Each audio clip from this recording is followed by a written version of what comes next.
Why should Canadians care about forced migration in Canada? In this video, we will explain 3 key reasons why a basic understanding of displacement to and in Canada is important.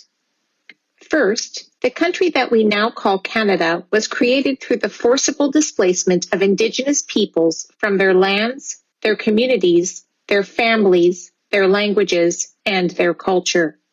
The legacy of colonization continues today through the disproportionate incarceration of Indigenous peoples, the large percentage of Indigenous children in institutional and foster care, and trafficking and disappearance of Indigenous women, girls, and 2S LGBTQ+ people.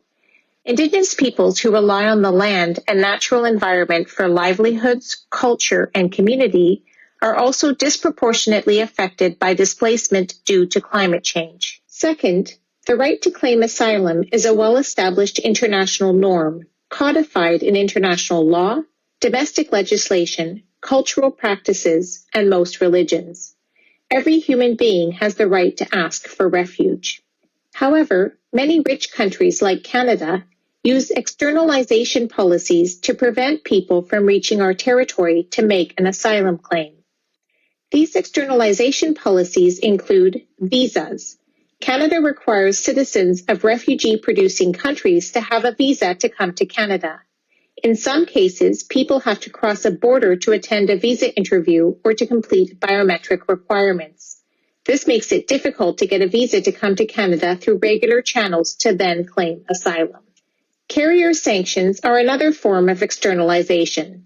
The Canadian government fines transportation companies, mostly airlines, if they transport people who do not have valid travel documents.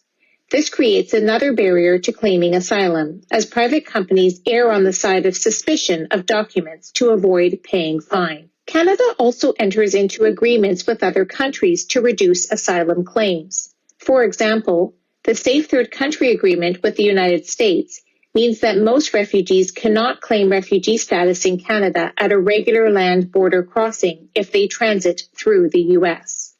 These externalization policies, combined with Canada's geographic location, means that we receive very few refugee claims. Most refugees are hosted in countries that are close to large-scale movements of refugees, like Turkey, Poland, Pakistan, and Uganda.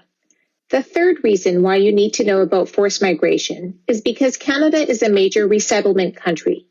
This means that Canada leads efforts to bring refugees to Canada from other countries. We also have an innovative private sponsorship of refugees, or PSR program, where ordinary people come together to sponsor refugees.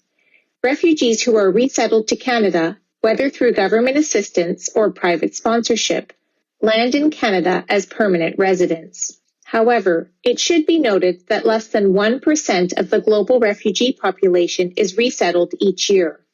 Moreover, Canada currently leads resettlement because the United States has significantly reduced its resettlement efforts in recent years, meaning there is less resettlement overall. The COVID-19 pandemic exacerbated backlogs for all immigration categories in Canada, including refugee resettlement. In summary, Canada has a mixed record on forced migration. Canadians should learn more about forced migration for 3 key reasons. First, the forcible displacement of Indigenous peoples was a deliberate strategy in the creation of Canada as a white settler state. We must acknowledge this history and legacy, the ramifications of which continue to contribute to forced displacement of Indigenous people in Canada today. Second, Canada must uphold the fundamental right of asylum. Some of our policies are deliberately intended to prevent people from seeking refuge in Canada.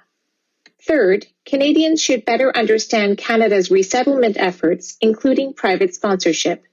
This refugee resettlement is important, but should be contextualized within broader global trends of forced migration.